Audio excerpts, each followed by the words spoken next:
کہ جو state of Hormuz ہے اس کی وہ دنیا کی نیک ہے, وہ دنیا کی گردن اگر ایران نے پکڑ لیا تو لوگوں کا خیال تھا کہ وہ پولیٹیکلی اس کے فائدہ اٹھائے گا, ملیٹریلی فائدہ اٹھائے گا. مگر ایرانیوں نے انتہائی کاروباری بات کی, انہوں نے ایک تاجروں کی طرح سوچا, انہوں نے کہا ٹھیک ہے بھائی 100 سے 125-130 شپ وہاں سے روز گزرتے تھے, ٹھیک ہے, انہوں نے کہا جس نے گزرنا وہ $2 ملین دے. اب آپ اندازہ لگائیں کہ 10 شپ بھی وہ وہاں سے گزارے ہیں, وہ کہہ رہے ہیں کہ ہم نے بند کیا دشمنوں کے لیے, دوستوں کے لیے کھلا ہے, تو اگر وہ 10 شپ بھی نکالتے ہیں تو اس کا مطلب $20 ملین ڈے بنتے ہیں, اور $20 ملین اگر آپ روز سے کیش 10 شپ نکالنے کے لیے جس کی کیپیسٹی 125 ہے, میں بار بار بتا رہا ہوں, تو آپ اندازہ لگا لیں کہ اگر وہ روز کے 20-30-40 ملین ڈالر بناتے ہیں تو اس کو آپ 30 سے ضرب دے لیں تو آپ کتنے, یہ تقریباً لگتا ہے مجھے $1 بلین تو مہینے کا بن جائے گا.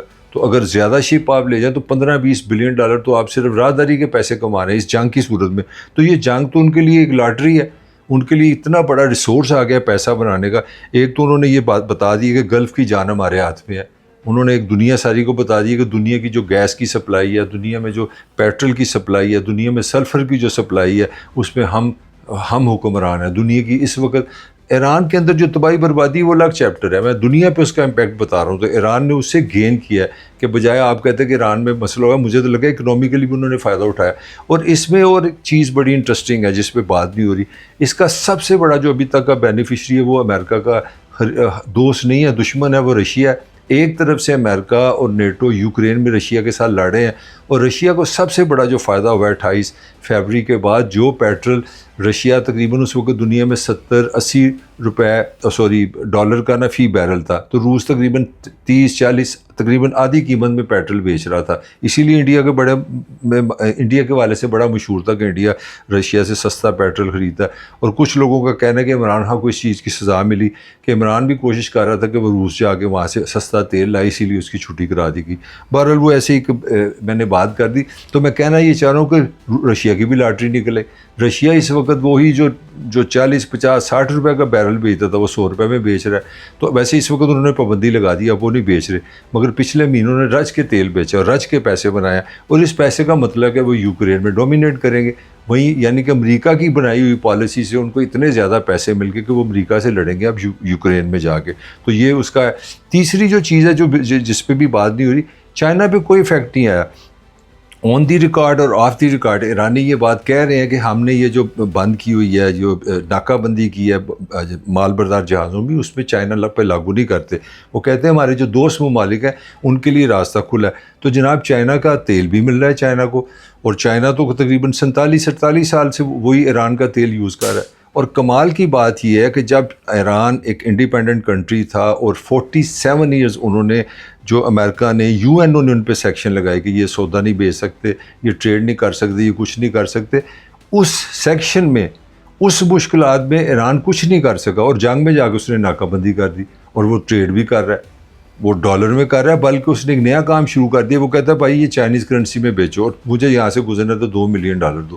تو اس میں اگر آپ دیکھیں ایران بھی فائدے میں جا رہا ہے, چائنا بھی فائدے میں جا رہا ہے, رشیا بھی فائدے میں جا رہا ہے. تو اپیرنٹلی جو سچویشن ہے وہ ایران کے حق میں ہے. اس وقت جو لیٹسٹ خبریں ہیں ایران کے اندر وہ یہ ہیں کہ ایران کے تقریباً وہ کہتے ہیں 25 سال کی ان کی جنگ کی تیاری ہے.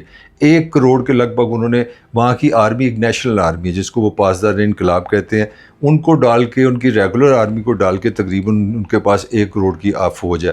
وہ کہنے ہیں بوٹس آن دی اپنا سوئل, جو ہی امریکہ کا تو ہم اس لڑنے کے لیے بھی تیار ہیں. اب اس لڑائی میں بھی ایک بہت بڑا دنیا بھر کے جو ملٹری ایکسپرٹس ہیں وہ 2 باتیں کہتے ہیں جو ایران کے حق میں جاتی ہیں. ایران کا جغرافیہ بڑا انٹرسٹنگ ہے, یہ عراق سے 3 گنا بڑا ہے اور پاکستان سے سمجھ لیں تقریباً 2 گنا سے بھی زیادہ ہے. تو اس کا جو سر ہے نا, وہ کہتے ہیں ایران والے کہتے ہیں کہ ہمارے سر پہ بھی پانی ہے, ہمارے پاؤں میں بھی پانی ہے. تو ان کے پاؤں میں گلف کا سارا سمندر ہے اور ان کے سر پہ کیسپین سی ہے. تو اس کے جو ٹاپ ہے نا ایران کی نارتھ جس کو ہے, وہاں پہ پہاڑ ہے. ان کا جو ساؤتھ ہے وہ سارا جو وہ دریا سمندر کے ساتھ لگتا ہے, جو گلف کے ساتھ لگتا ہے, جس کے سامنے ان کی آتا ہے UAE آتا ہے, عراق آتا ہے, سعودی عرب آتا ہے, جس کے درمیان سمندر ہے. تو سمندر کے ساتھ ہی ان کو پہاڑ مل جاتے ہیں.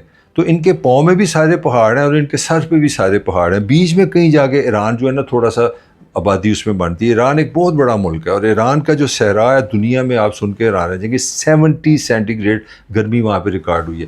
آپ اندازہ لگا لیں کہ کون سی فوج ہے جو لڑے گی 70 کہ سینٹی گریڈ کے میدانوں میں جائے گی اور اوپر بھی پہاڑ نیچے بھی پہاڑ، تو کتنی فوج لانی پڑے گی. اور تیسری چوتھی چیز جو نیوی کے ایکسپرٹ ہیں وہ کہتے ہیں یہ جو سمندر ہے نا یہ ساتھ ساتھ اس کے ساری پہاڑی ہیں، تو ایرانیوں نے اس ساری پہاڑیوں کے اندر اپنے میزائل اور اپنے ڈرون رکھ دیے ہیں. آپ ان کو تباہ نہیں کر سکتے، نہ لوکیٹ کر سکتے ہیں، وہ آپ کو دیکھ کے آپ پہ حملہ کر سکتے ہیں. تو ابھی تک کی جو سمری بن رہی ہے وہ یہ بن رہی ہے کہ یہ 45-47 دن جو گزرے ہیں ایران کے، وہ ایران کے حق میں ہیں. ابھی تک کی سچویشن یہ ہے کہ اسرائیل کا جو بنیادی فلسفہ تھا کہ وہ اسرائیل سمجھتا تھا یہ تھریٹ ہے، ان کو ملیٹریلی ختم کرنا ہے، ان کا ایٹمی پروگرام ختم کرنا ہے، ان کا میزائل پروگرام ختم کرنا ہے. آج بھی وہ میزائل اسرائیل پہ مار رہے ہیں، میزائل کی بھی ان کو کمی نہیں ہے، میزائل بنا رہے ہیں بلکہ پہلے سے بہتر لے کے آ رہے ہیں.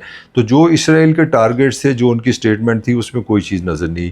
امریکہ کی سٹیٹمنٹ تھی کہ اپنا رجیم چینج ہوگی، ہمارا یہ انٹرسٹ ہے، وہ بھی نہیں ہوا. تو ملیٹریلی بھی میں نے چھوٹی موٹی آپ کو چیزیں شیئر کرنے کی کوشش کی ہیں جو ایران سے مجھے انفارمیشن کلیکٹ کی ہے، جو میں نے آپ سے شیئر کی ہے کہ ایران کہہ رہا ہے کہ ہم 25 سال سے تیار ہیں اس جنگ کے لیے.